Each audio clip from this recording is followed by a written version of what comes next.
Hey, welcome back to Unschooled Theology. I am one of your hosts, Derick. With me is Evan. Good day to you, sir. Good day to you, sir. All right, we continue on with Genesis 3, 11 through 13. So I'll read that real quick. He said, "Who told you that you were naked? Have you eaten of the tree of which I commanded you not to eat?" The man said, "The woman whom you gave to be with me, she gave me the fruit of the tree and I ate." Then the Lord God said to the woman, "What is this that you have done?" The woman said, "The serpent deceived me and I ate." What we see here, this is we see that God actually points out to man that there's two different possibilities in the way he could have recognized the shame of his nakedness. Someone may have told him that he was naked and should cover up, I guess, or he ate the fruit of the tree. Mhm. God obviously knows that he ate the fruit. So it begs the question, why is God asking between the two? Why does he propose the former one as a possibility? And we've talked about the step-by-step redemption process that we see beginning right here. And perhaps we could look at it as another inflection point in that redemption process. Mhm. Because what man could have done is said, "Oh, I could pass the blame off. Let me pass the blame off on someone told me." That's what happened. Mhm. The serpent told me. Instead, what he does is chooses to answer honestly what happened. Okay, so we get Adam's, or the man, I guess, his response here. He hasn't been proclaimed as Adam yet. We'll get to that. So, this response, much has been said about this. Mhm. I have seen it discussed many times with the assumption that Adam is, or the man is lying here, or attempting to pass the blame, or in some way not really taking responsibility for what it is. Again, I think that's reading into this a lot with a kind of intention that doesn't make sense, right? The whole idea we talked about last episode, that people read into this as though the man is an experienced sinner, but this is a story of a first sin. So it's not really, we can't look at this as an experienced sinner might. And instead, I return again to the idea of the masculine perspective, right? Which is very step by step, very logical, very well, this is what happened, right? Mhm. And in truth, what the man does here, what he answers, he doesn't lie. He doesn't, we picture him like he's pointing his finger or something, but that's not indicated in there. Instead, he does answer perhaps how his mind would have worked, right? Mhm. How the masculine perspective could be led to sin, right? He could, the masculine perspective in its sort of inability to grasp um, unforeseen possibilities, Mhm. basically says, well, God, you're good. You gave me the woman, and the woman gave me the fruit, so I ate it. Like, Mhm. where where along that chain why would I have expected something to get messed up along that chain, Mhm. right? And if we think about the masculine way of thinking, that is the masculine way of thinking, right? We're not very good at when we think with a masculine perspective, we don't think of, well, maybe this won't go exactly as we foresee it going, right? Or Mhm. maybe something could get broken along that chain. Mhm. That is not foreseen. And so I think if we take it and assume some sort of intention of lying or blame shifting or anything right here, I think actually we're missing the point. I think it's trying to show us here, this is how you get to sin if you sort of don't guard against the masculine instinct, I guess, Mhm. or the masculine way of thinking. I think it's important to look or just review how we looked at the sin from the man and the woman, and how we looked at them differently. We saw we kind of used tentatively, although they're not perfect attributes of sin. The sin of the woman was more active and the sin of the man was more passive, in that you saw the serpent comes and tempts the woman, doesn't tempt the man. And the woman plays with the ideas that the serpent presents her, and then creates her own image out of that, Right. and then decides to sin. Whereas, which is a longer story, it's actually probably a more interesting story. The story of the man is he's given the fruit and he doesn't question and he eats it. Right. Right. It's incredibly passive. It's a total Right. lack of questioning. Initiative. It's a total lack of getting further understanding. It's everything. Just and if we're talking about this difference between femininity and masculinity, we're looking at the feminine being more perceptive, and perhaps that being the downfall, is that the strength of the feminine is that it understands and perceives and sees a deeper thing, but then can be misled because of that. And the strength of the masculine might be a single-mindedness, but that single-mindedness means it can be passive in everything else and fall and be unperceptive. Right. And so there's this passiveness that the man demonstrates, and there's no reason for us to assume that within the course of the past couple of verses he's somehow changed so much in that regard. He's just recognized his nakedness, and he's speaking very, very, very plainly about that. He doesn't look that great in this story, even if he is trying to. There's no clarity that this is an attempt to shift blame or anything like that. It is just a retelling of how the thing occurred, which is a very masculine way of responding to something. Right. It's simply clarifying why he ate the fruit without questioning the source. Mm-hmm. Right. So maybe he sees that, oh, maybe I should have questioned the source. Maybe he recognizes that now, maybe not. I don't know.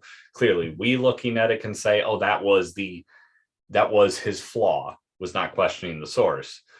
But this is the thought process that, when, dependent upon a masculine perspective, would lead one to not questioning that chain of events, not questioning the source, because they would just say, well, she came from God, and God wouldn't give me something that was a risk, and then so she wouldn't give me something that was a risk, so I ate the fruit. Well, best laid plans and all that, like, that's not exactly how it works. And at no point along this way does it seem like he's incredibly perceptive. He doesn't seem to have like a moment that's like, oh, this is what happened. Right. It's a retelling of events that only things that he saw in front of his own face.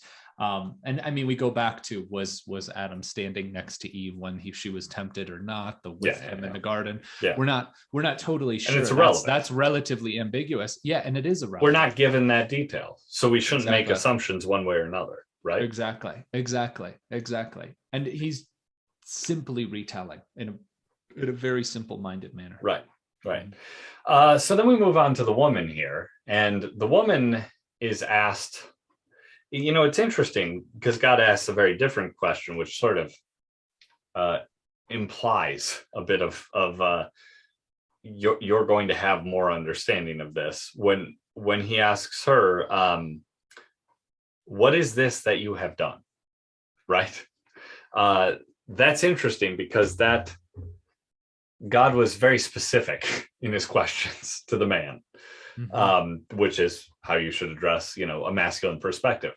But the question to the woman here is a little bit more open, right? What is this that you have done?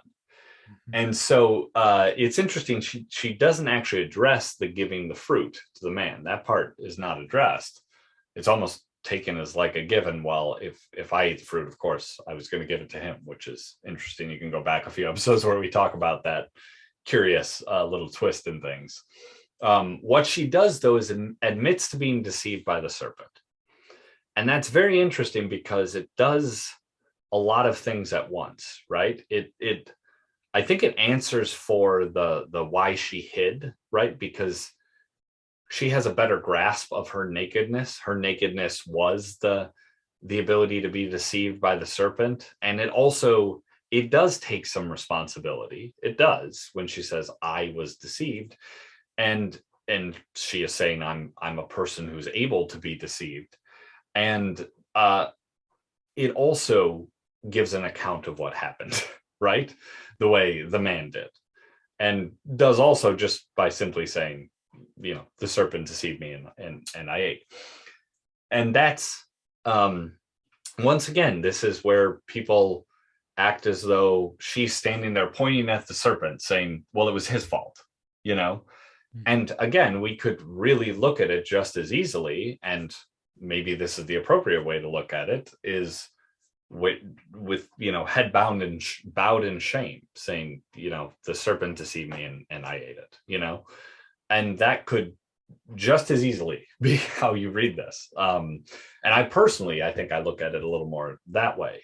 But it's interesting to see, again, the conciseness of her answer, which shows better understanding, as you were just talking about. It doesn't seem that the man really quite gets what happened here, whereas the woman, again, the feminine side, the feminine perspective, the feminine way of thinking, gets around the whole picture of what happened, right? It's perspective. And doesn't give out the details, because the details aren't what are as important, right? Yeah. To the masculine perspective, all of those little details, that's important. That explains what happens. To the feminine perspective, those little details, those don't matter so much. What matter is, well, the serpent deceived me because I'm able to be deceived, and then I ate it, right? So that's what happened. The details of exactly what the serpent said and all of that, they're relevant, because the feminine perspective better grasps the kind of whole picture there. And that's why we're given such a simple answer, is to show that, well, this is the feminine side, right? And actually, it's the lack of details. If we go back to the sin itself, we remember that opened up with the woman incorrectly stating God's prohibition. She said we can't even touch the tree, which was not in there. That was not the prohibition. The prohibition was eating the fruit of it. God never said you don't have to touch the tree. So it's interesting that the lack of detail is what leads to her sin. And then the lack of whole sort of vision of everything is what leads to the man's sin. And here in their answers, we see the same thing, where the man gives answers that expresses an understanding of the details, but really not getting the whole picture here very well. Whereas the woman's answer clearly understands the whole picture, but doesn't reflect details, because the details, the feminine side isn't as concerned with or as cognizant of. And that actually is what led to her sin in this situation. It's a letter of the law and a spirit of the law issue. It's a what is the intention? What is God intending here? What is God trying? What is the fundamental thing that we're getting around? God cares that we're deceived. But both the letter and the spirit matter. Correct. No, right? No. That's the point. The point and that's why masculine and feminine are complementary. Yeah. And they're so fundamental. And it's fundamental that they actually had to be, that God actually had to rip man in half. Man in the genderless term here, rip him in half. Right. Rip it in half in order to create this masculine humanity. And feminine.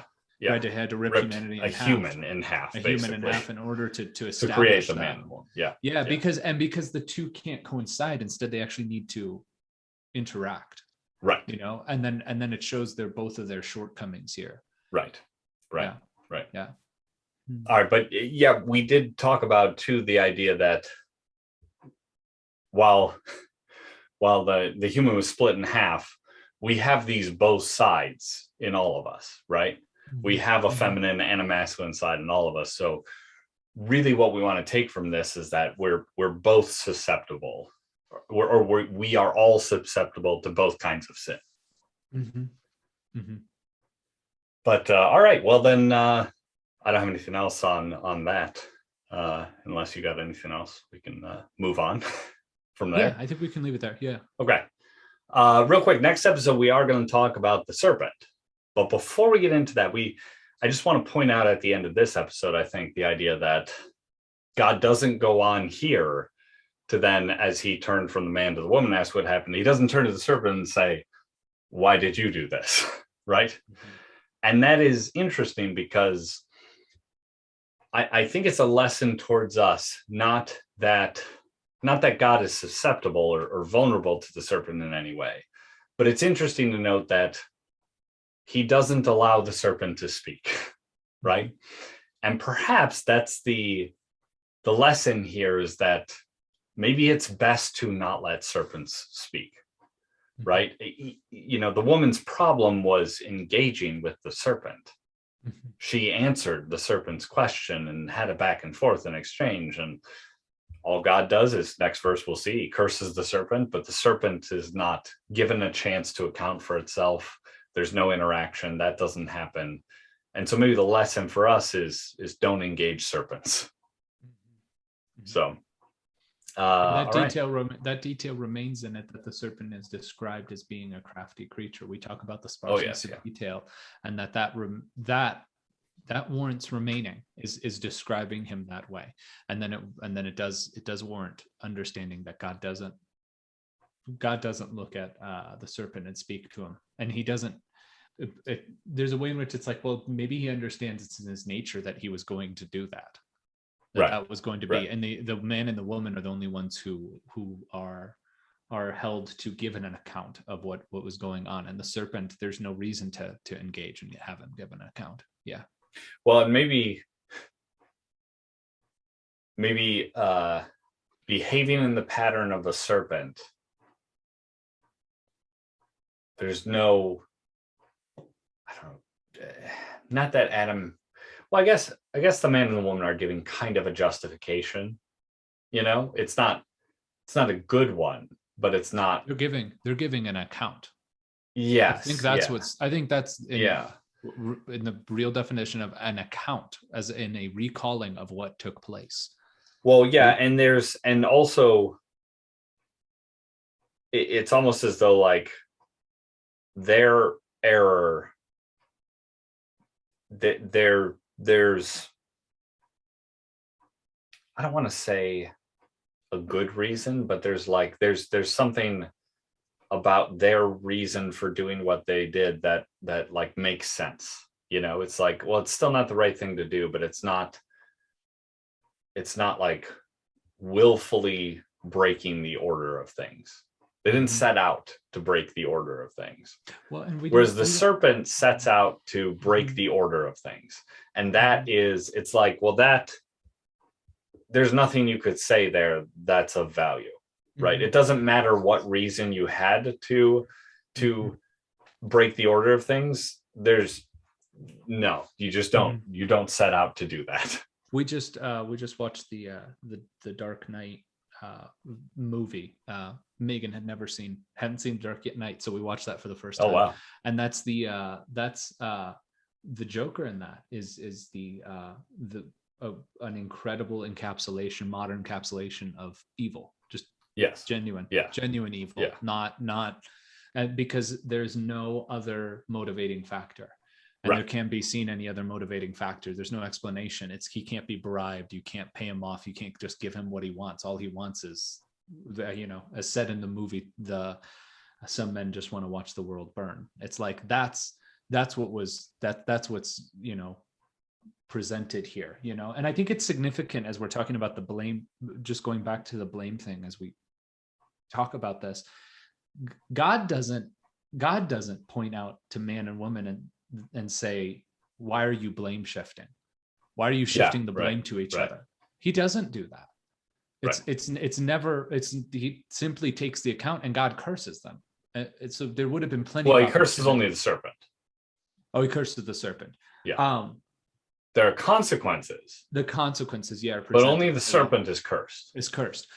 And he doesn't, in those presenting of consequences, he doesn't talk about how dare you, like, man, how dare you blame the woman, or woman, how dare you blame the serpent. Right. That's not said, which is very, I think that's telling. That's important if you're going to read this as being blame shifting. Well, and God clearly, in cursing the serpent, does lay some significant blame upon the serpent.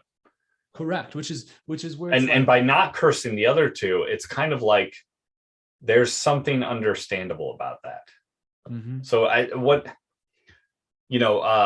so there's kind of three patterns there, but we'll get into that more next episode when we talk the serpent. For now, I just want to point out that the questioning ends here. God's pursuit of questioning an account ends short of asking the serpent, which is interesting. That's there is a lesson in that, and I think it is that perhaps there is no quote unquote good reason for behaving like a serpent, and also don't engage serpents. It's not worthwhile because there's no good reason for why they do what they do, or a reason that is sort of makes sense or is in keeping with order, right? There's something about the man and the woman's sin that, like, it does break the ordering of God, but it doesn't like break the pattern of who they are either, right? That's what we see in the nature of the masculine path to sin and the feminine path to sin. It's like those things that is in keeping with the nature of masculine and feminine. And that is the problem with only acting out of one of those perspectives. And it sort of demonstrates that the order of God's nature is to have them combined, right? This is what the marriage symbolizes.